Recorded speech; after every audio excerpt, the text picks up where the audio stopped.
Texas is slated to be in the college football playoffs here for the 2023 season. Has the opportunity to go and play for the college football championship if they do beat Washington. But folks, we're going to fast forward this into the 2024 season and look at Texas in their first year going into the SEC. And what I feel is Texas' most pressing and most biggest need in the 2024 season, folks, and I think that is the defensive line.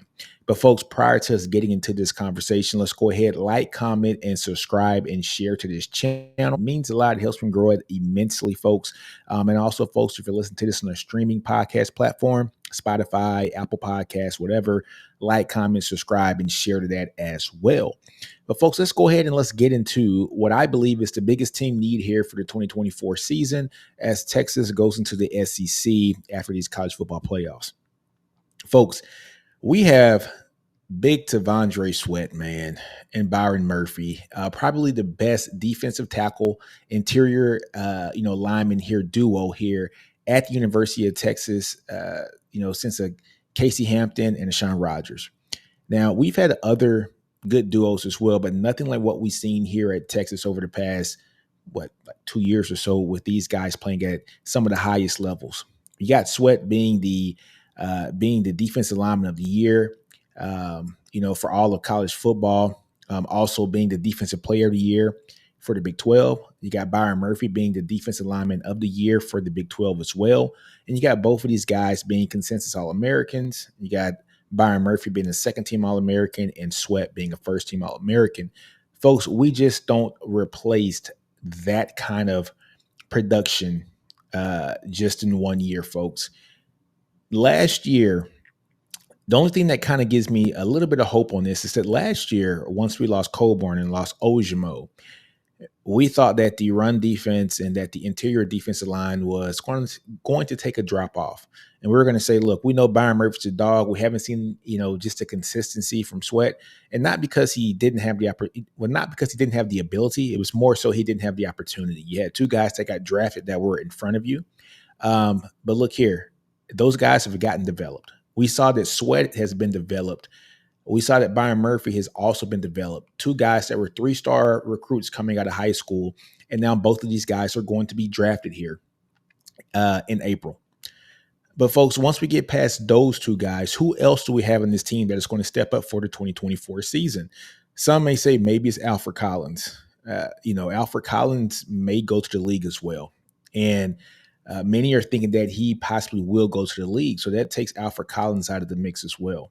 Now, let's say that Alfred Collins does leave. I hope Alfred Collins comes back because I feel like he can have one of those bounce back seasons to where it could be just like Sweat had this year, where he can make himself a lot of money when he is the featured guy on this line.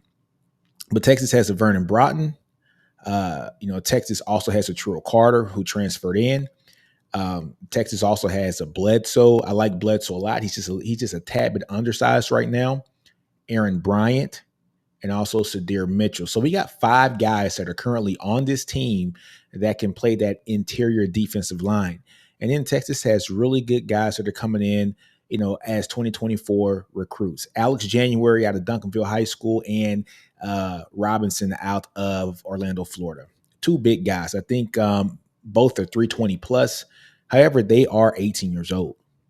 They are guys that are going to be in prom in April, or if they're, actually early guys to come in here, folks, and actually come in here like in January, February timeframe, these guys are really young. They're going to be raw, and we're not going to be able to trust those guys on the interior of this defensive line. That's why we need the guys that are already here on campus to step up. And so this is where I think that Texas needs to evaluate and see exactly what we have to do here in the 2024 season. Texas has to go to the portal. If we do lose in Alfred Collins, Texas has to go to the portal to see if they can fill those needs on the interior defensive line. I can imagine some sort of starting lineup to the fact that we'll probably have a Terrell Carter starting with a Vernon Broughton, and then backing up those guys to be, Mitchell, Bledsoe. But Bledsoe's more of a speed guy, right, folks? If a guy like Robinson can come in straight out of high school and have his body matured and be one of those guys who's an early guy, comes in early, maybe he can get some snaps. Maybe an Alex January. These guys, like I said, they are 320 plus. but it is hard for an interior guy to come in and play snaps from day one. But I think the key point that we have here at Texas is that we have great developers of talent. We see what PK has done. We've seen what Bo Davis has done with this defensive line. And we've seen that, look, we thought that we were going to fall off a cliff last year. I wouldn't say fall off a cliff, but we had two guys get drafted, on that defensive line interior. And we were saying, look here, man, what's going to happen to this defensive line now that Coburn is gone and now that Ojomo's gone? We got better. And that's because our team has been developing players at a much higher rate than what we have been used to over this past decade. So when you go back and look at the maturation process of Sweat, the maturation process of Murphy, we have seen exactly what they can do once you get in and have time to cook, season, and get ready, for the upcoming seasons that you have here. And sometimes, folks, when it comes to linemen, offensive and defensive linemen, sometimes it takes a little bit longer to develop because you have to kind of generate that man strength, right? Those guys need a couple years to just get the base right. You got to look at a guy like Sweat who came in at 240 or 250 coming out of high school. Now he's 362 pounds. That's a whole nother person. That's a whole nother person. I think last year he weighed 330. Now he's 362. You're looking at this another 32 pounds just in a year. So he had to evolve into the body that he has now and be that monster. It takes people different rates at different times. Now, look, I'm going to equate this to the QB position. Look at a guy like Joe Burrow. It took him to his fifth year for him to be that guy, right? And there's nothing wrong with it. There's absolutely nothing wrong with it. That's the beauty about college football is being able to be developed. And we've seen that Bo Davis is one of the best developers of talent in college football when it comes to the defensive line. So what do we have here in store, folks? Do we have an opportunity for more players to be developed here? And I think that answer is yes. We've seen guys like Vernon Broughton. They have popped off the screen and looked outstanding this year. I mean, he had some great pad level, great, just really quick feet, great off the burst. He looked really good this year. Now, mind you, he was beside a Sweat and beside a Murphy when he was doing this, and sometimes beside a Collins. But maybe he takes that step. Maybe he has been developed, and now he's able to take that step and be who Texas needs him to be in the 2024 season. Guys like Aaron Bryan, who I'm very high on, I was very high on coming out of high school, out of Mississippi. It's the guy that was wanted by every SEC school, in the conference when he came out of high school. And Bo Davis was able to go get him and hopefully developed him enough to where we're going to see him do some things next year as well. And then Terrell Carter, going to go get a guy who's a 2-year starter at Minnesota. And now Terrell Carter was a pivotal piece, especially on the back end of the season, because he finally got healthy. And we saw that he was run stopping great. He had a sack in his last game. He was a guy that was starting to come on and he's peaking at the right moment. He gets a full off season as well.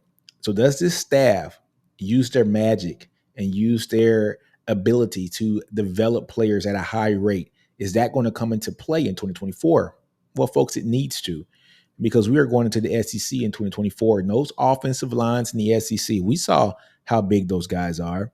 We saw how fast those linemen are for guys that size, how physical. Look, it's going to be a task. And can this defense stand up to the test? Hopefully so. Will it take a step back? Possibly. Losing a guy like Sweat and losing Murphy is going to be a large loss here for the University of Texas. Just like we thought last year that losing Coburn and Ojimo was going to be a huge deficit for us. Well, folks, we need to trust in the coaching staff that we have here at Texas in the development process of some of these guys that are sitting behind them who are waiting for their turn. You see, this is what happens when you have teams that have good players, is that the players that are underneath them get to learn from those good players. And they get to see the habits of the best interior lineman, offense or defense, in a Sweat. They get to see his habits on a daily basis and see what he does to become great. They get to see a guy with the mentality of a Byron Murphy, the dog mentality he has in him. And now guess what? They got to go carry it forward. So they got to go get the stick and get the baton and be the ones who are going to carry the torch for the next year or two and then hand it off to somebody else. That's when your teams become player-led teams, and those are the teams that are highly successful. So I have all confidence in this Texas defense next year, especially with the defensive line. Will it take a step back? Possibly. It's hard to lose two guys with that ilk and that talent, um, and not take a small step back. But will they be uh, a great unit that can do great things? I totally believe so because I trust in the development of Coach PK and Coach Bo Davis. Now, folks, Texas has done an outstanding job on getting recruits in when it comes to the defensive line and to the offensive lines as well. They did an amazing job for the offensive line. I think 15 recruits here over the first 3 years. And on the defensive line, things were a little bit slower. All right, we didn't get all the recruits. We ended up losing a couple too. Lost with Chris Ross to some incidents and issues, but still keeping the core of the folks that we had here, and that the coaching staff actually recruited to come here and play for Texas. And we're seeing that those guys have been developed. I can't wait to see what they're going to do in this next season, 2024 here, going into the SEC. And I got the utmost confidence in this coaching staff. They haven't failed us yet. Look here, folks. We had an abysmal first year, was getting that whole system implemented. And in the second year, we go from a bottom 30 team to a top 30 team. And now in the third year, we're one of the top defenses in the country, especially against the run. The number fourth ranked rushing defense in the country, if I'm not mistaken. So that shows you exactly what Texas is going to do. But folks, just give me your thoughts on this. What do you think? How do you think this Texas defensive line is going to fare once we go into the SEC in 2024? Do you think Texas should go into the portal and get some other folks? Or do we just sit back and trust the development process of this coaching staff to understand that the players that are here and have bought in, that those guys are high 4-star guys, some fringe 5-star guys, have the opportunity to come in and shine and do great things? What are your thoughts, folks? Leave me a comment. But on that note, folks, man, I'm going to leave this like in all my podcasts. Do you. Don't be afraid to fail. Outgrow your environment. Understand your brilliance. Horns always up. Hook them all day long. All gas, no brakes. Shout out. Deuces. Peace.